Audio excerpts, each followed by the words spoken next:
Parang napakalawak na banig. Ang taliti! Ang saya mo pagulong-gulong! At ang gaganda ng mga bulaklak!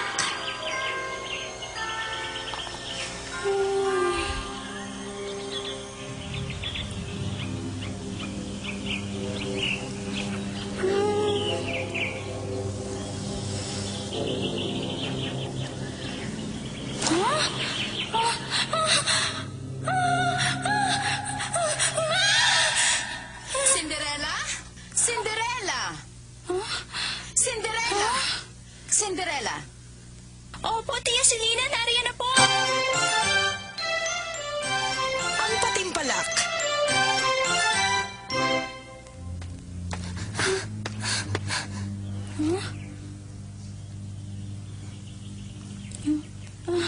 Magandang araw po sa inyo, Tia Selena. Bakit ngayon ka lang, Cinderella? Nalalaman mo ba kung anong oras na? Hindi ba't sinabi ko sa'yo kahapon na gumising ka ng maaga dahil ngayon ang araw ng patimpalak? Kailangan mong tulungan sina Katrina at Jane pero napili mo pang matulog. Patatawarin kita ngayon. Sige, kilos na. Napakatamad mo. Hindi na po mauulit, Tia Selena. Kawawang bata. Pinagmamalupitan siya ng kanyang tiya. Masakit ang mga tinatanggap niyang salita sa kaunting pagkakamali. Hindi naman talaga sila dapat paglingkuran ni Cinderella. Mabuti na lang at mabait ang bata.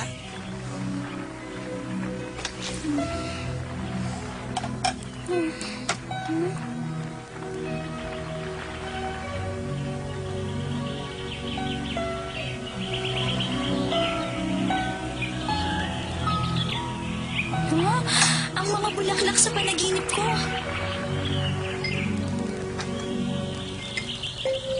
Sige, kumain kayo na kumain.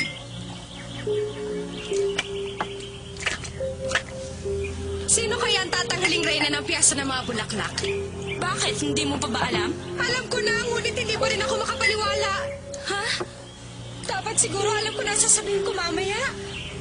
At bakit kailangan ka naman magtalumpati para sa akin? Bakit? Akala ko ba alam mong ako ang magwawagi mamaya? Maganda ka ba? Huwag na kayong magbangayan.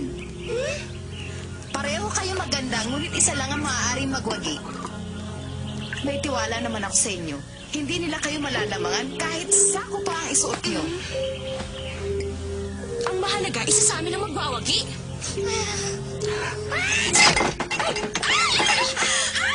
Ano ba? Misha, ano ginawa mo? Hay nako! Basa na tayo ang damit ko! Paano na to? Hindi na to matutuyo hanggang mamaya. Naku, paumanhin. Bakit mo kasi inilagay ang mga ito rito? Bakit po ninyo tinapon, Tia? Hindi yun ang uri ng bulaklak na nararapat para sa hapagkainan. Kung sa bagay, hindi na natin kailangan ng bulaklak dito. Sapat na ang kagandahan ng mga anak ko para lumiwanag ang anuman silid.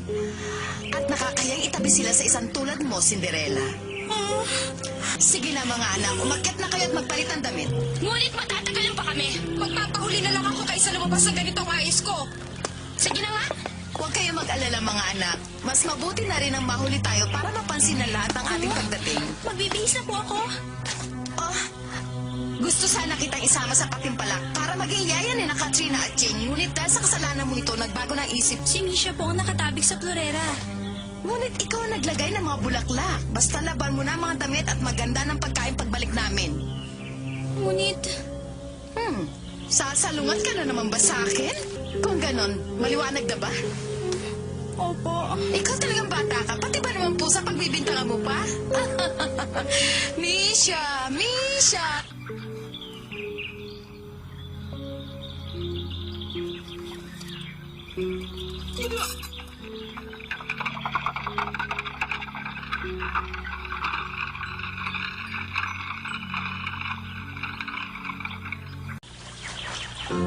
Nalaginip kang lumipad ka sa isang parang ng bulaklak. Oo, at sa sobrang ganda, hindi ko na alam ang tamang salita para ilarawan yon. Ngunit biglang nagkaroon ng mga ahas. Natakot ako't nagising. Sayang, maganda na sana. Hindi, Cinderella. Maganda yun.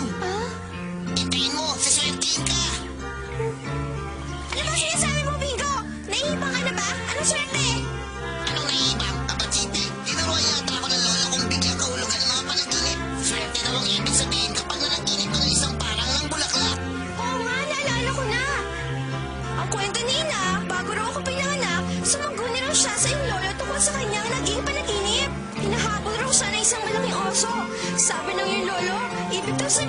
Nagkakaroon sila ng isang napakagandang buwit. At ako, naging buwit na yun.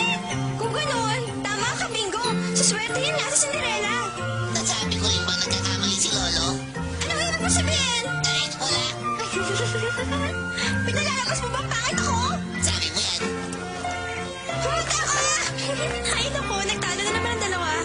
Sandali, Cinderella. Kung totoo ang sinasabi ni Bingo tungkol sa iyong panaginip, hindi kaya dapat pumunta ka sa piyesta? Malay mo, naroon ang swerte mo. Gusto ko sana, pero sabi ng tiya, maiwan na lang ako. Natatakot kasi siyang mapapansin ka. Tama si Pachi! Pumunta ka! Sige na, Cinderella. At huwag ka mag-alala. Kaming lahat ang bahala sa mga gawaing bahay mo. Hindi mo dapat ito palampasin. Nandun ang magandang kapalaran mo. Kung sa bagay, sige na nga. Sabi ko na nga akong malaman kung sinong tatanghaling reyna ng piyesta ng mga bulaklak. Kung ganun, magmadali ka na. Naikandado ko na. Cinderella, bakit? Etong babaon namin. Isang magandang korona para sa isang magandang dilag. Bagay na bagay sa'yo. Tama sila. Kung kasali ka sa patimpalak, sigurado kung sa'yo na ang korona. Salamat sa pambobola, Bingo. Ngunit sapat na sa akin ang mapanood sina Katrina at Jane. Ang mahalaga, hindi nila ako dapat mahuling pumunta roon. Hindi kita binibiro. Tingnan mo, Bingo. Wala na tuloy naniniwala sa sinasabi mo. Sige, paalam sa inyo.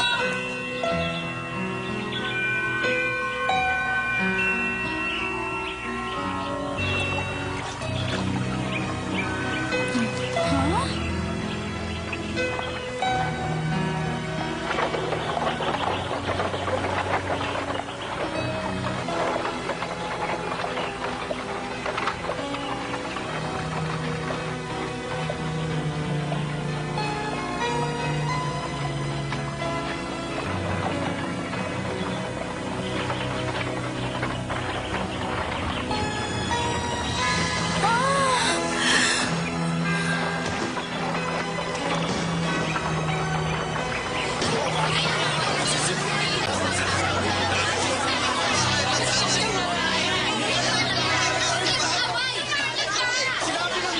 Bilisan ninyo ang pag-aayos. Huli na sa oras ang simula ng patimpalak dahil sa inyong dalawa.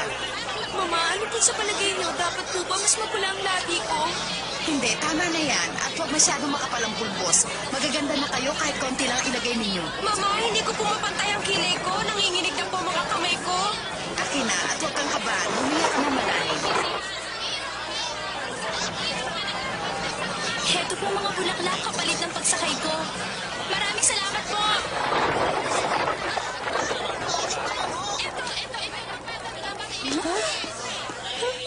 Parang nakita ko si Cinderella. Paano nangyari yon samantalang nasa bahay siya? Tuloy-gulo ko lang yata. Mama! Katrina, hintayin niyo ako! Muntik na ako makita.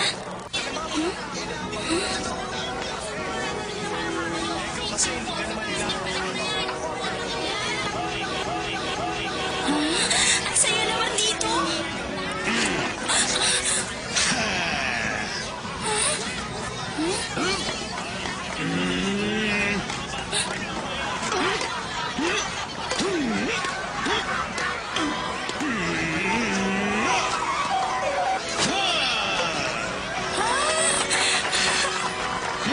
Ito naman ang para sa'yo. Totoo po, Ginoo. Ang ganda po.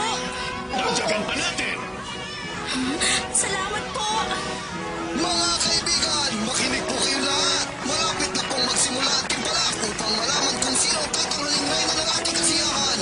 Suportahan po natin ang mga kalahok.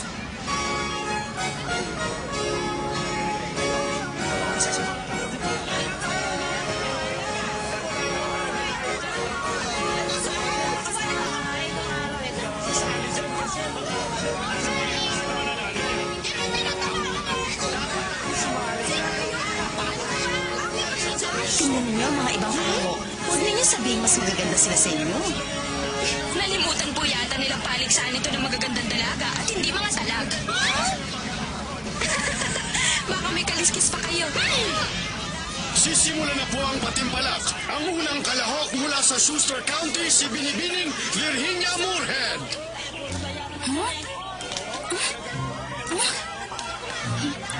Naku, ang gaganda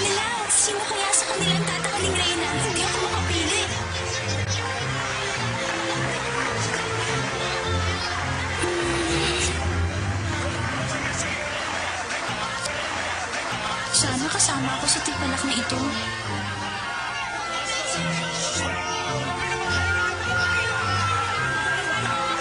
Narito po kaya ang hari? Oo, ngunit sinasabing dumadali siya sa mga ganitong kasiyahan nang nakabalat kayo. Hindi niyo gusto malaman ng lahat na naghahanap siya ng magiging manugang. Narito po siya? Paano na? Saan ako haharap?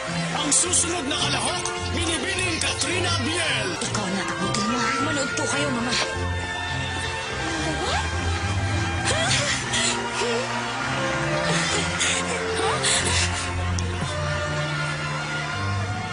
At si binibining Jane Biel.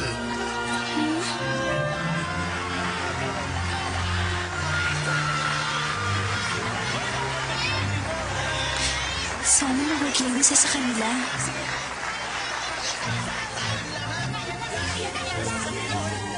Nahihirapan yata akong pumili ng kalahok natin ngayong taon.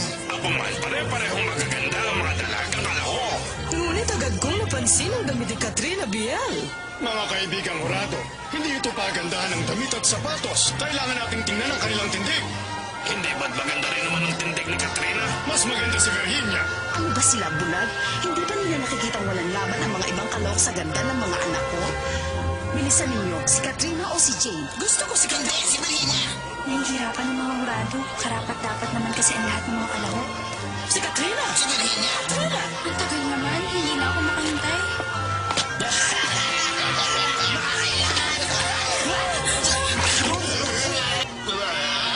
Paumanhin po!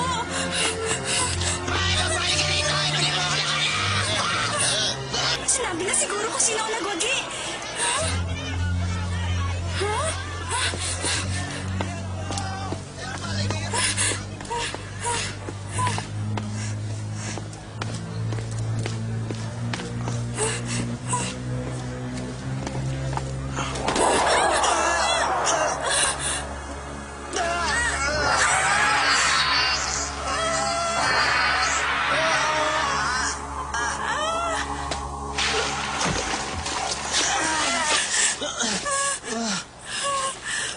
Paumanhin! Pierre? Pierre! Nasaan na ba ang lalaking yon? Pierre! Ang dumi ko na tuloy.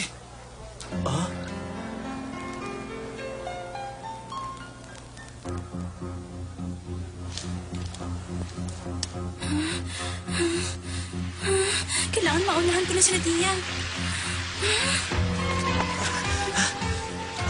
Nariya ka lang pala! Sandali! Bumalik ka! Marahil galit siya sa akin dahil labang buko sa kanina. Humingi naman ako ng paumanhin. Bini-bini! Sandali lang! Huwag kang tumakbo!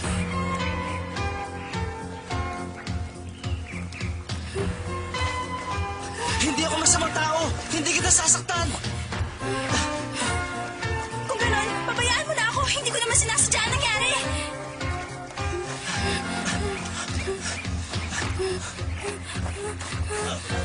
Sandali lang! Bitiwan mo ako. Hindi mo pa narinig ang sinabi ko kanina? Paumanhin, ngunit nagmamadali ako. Hindi ba sa'yo ang mga ito? Huwag mo sabihin hinabol mo lang ako dahil sa mga bulaklak na yan. At saka ito? Ang susi nito. Nahulog mo yata. Oo nga.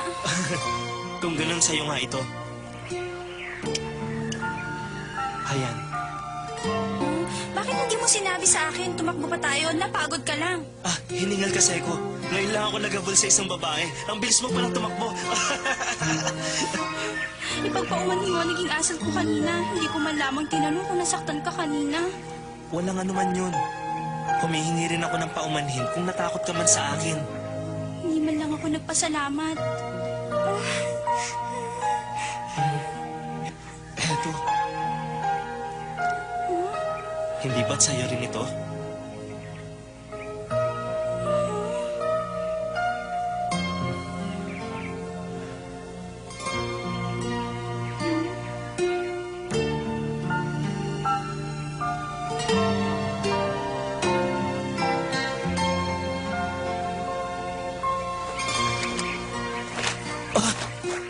Sandali! Anong pangalan mo?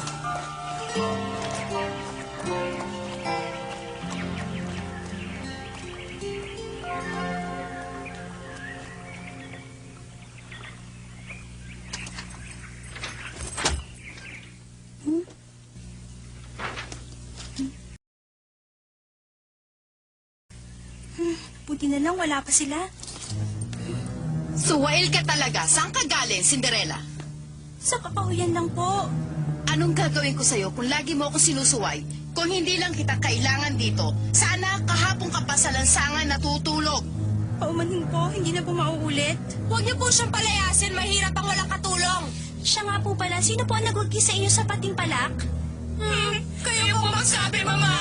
Hindi ko alam kung bakit, ngunit isang Virginia Moorhead ang nagwagi. Kailangan yata ng salamin ng mga huradong yun. Cinderella!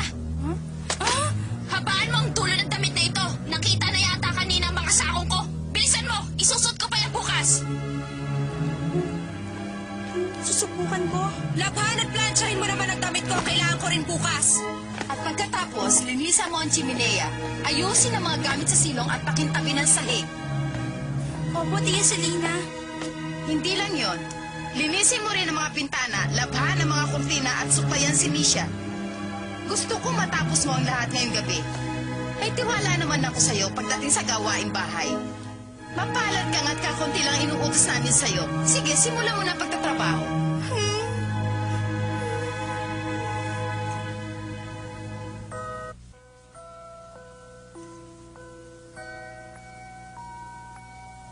Pagod ka na siguro. Mainit ang ulo nila dahil hindi sila nanalo. Kasalanan namin. Kung pinigil lang sana namin sila sa daan kanina. Nako, huwag kayong humingi ng paumanhin sa akin. Oo nga pala. May kaunting keso ako para sa inyo. Talaga? Tahigi! Salamat! Salamat! Ang sarap! Mabutit na ibigan ninyo. Cinderella, maaari mo ba ikwento sa amin ang nangyari kanina? Nalaman kong hindi pala totoo ang hula ni Bingo sa akin. Nakita mo? Kaya huwag tayong maniniwala sa mga hula ni Bingo. At hinawal ako ng isang binata upang ibigay ang susing ito. Isang binata? Oo.